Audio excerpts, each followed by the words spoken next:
Fighter aircraft আনুমানিক 1টার দিকে আমাদের মাইলস্টোন স্কুল অ্যান্ড কলেজের দিয়াবাড়ি উত্তর শাখার দোতলা স্কুল ভবনে ক্র্যাশ ল্যান্ডিং করেছে।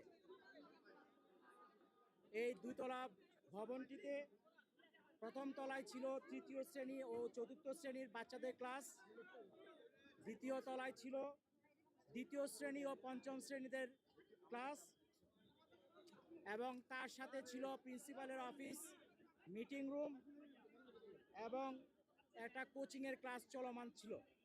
তবে ওই ক্র্যাশ ল্যান্ডিং যখন হয় তখন স্কুল ছুটি হয়ে গিয়েছিল, এবং ওই সময় যে জায়গায় টিচার্স রুমের সাথে যে ল্যান্ডিংটা হয় আঘাত করে ওই জায়গায় বাচ্চা কাচ্চারা জড়ো হয়েছিল এবং তাদের সাথে হয়তো কিছু অভিভাবকও ছিল। আমরা fire service and civil defence crash landing হয়েছে আনুমানিক 1টার দিকে, 1টা 8-এর মধ্যে আমরা খবর পাই এবং আমাদের 1টা 22-এর মধ্যে দ্রুত আমাদের এখানে ইউনিট পৌঁছে যায় এবং উদ্ধার কার্যক্রম শুরু করে। আমাদের মোট 9টা ইউনিট এখানে কার্যক্রম করেছে। বর্তমানে আগুন সম্পূর্ণ নির্বাপন অবস্থায় আছে এবং আমরা উদ্ধার কার্যক্রম চালাচ্ছি। উদ্ধার কার্যক্রম একটু আগে আপনারা দেখেছেন, ক্রেন নিয়ে যাওয়া হয়েছে এয়ারক্রাফটের পিছনের যে ফিউজিলাস বলে ওই অংশটাকে টেনে বের করার জন্য। ওটা বের করার পর ফাইনালি সার্চ করলে আর কোনো ডেড বডি আছে কিনা সেটা আমরা জানতে পারবো। এখন পর্যন্ত আমাদের 6টা অ্যাম্বুলেন্স ছাড়াও আশেপাশে অনেক অ্যাম্বুলেন্স ব্যবহৃত হয়েছে এবং ঢাকার বিশেষ করে সিএমএইচ ঢাকা মেডিকেল কলেজের বার্ন ইউনিট এবং বাংলাদেশ মেডিকেলেও অনেককে আহত অবস্থায় নিয়ে যাওয়া হয়েছে বিভিন্নভাবে।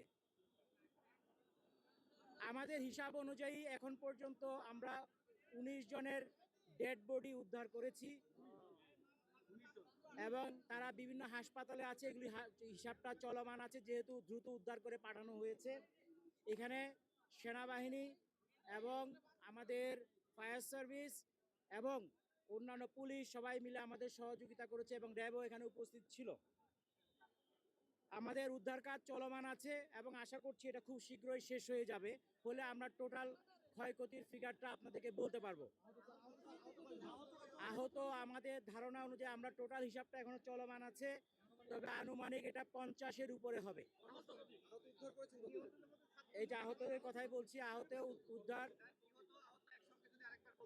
নিহত আমাদের হিসাব অনুযায়ী এখন পর্যন্ত 19, আর আহত বাংলাদেশ মেডিকেল এবং ঢাকা বার্ন ইউনিটে এবং অন্য জায়গায় থাকতে পারে, আমরা খোঁজ খবর করছি। এটা 50-এর উপরে হবে মনে হয়। নিহতের সংখ্যা 19, 50-এর উপরে হবে। এটা ফাইনাল ফিগারটা আমরা যখন চূড়ান্তভাবে বিভিন্ন জায়গায় আমরা খোঁজ খবর করছি তখন আমরা এটা বলতে পারবো। আমাদের এখানে আমাদের মাননীয় উপদেষ্টা মহোদয় স্বরাষ্ট্র মন্ত্রণালয় উনি এসেছিলেন, উনি দেখে গিয়েছেন।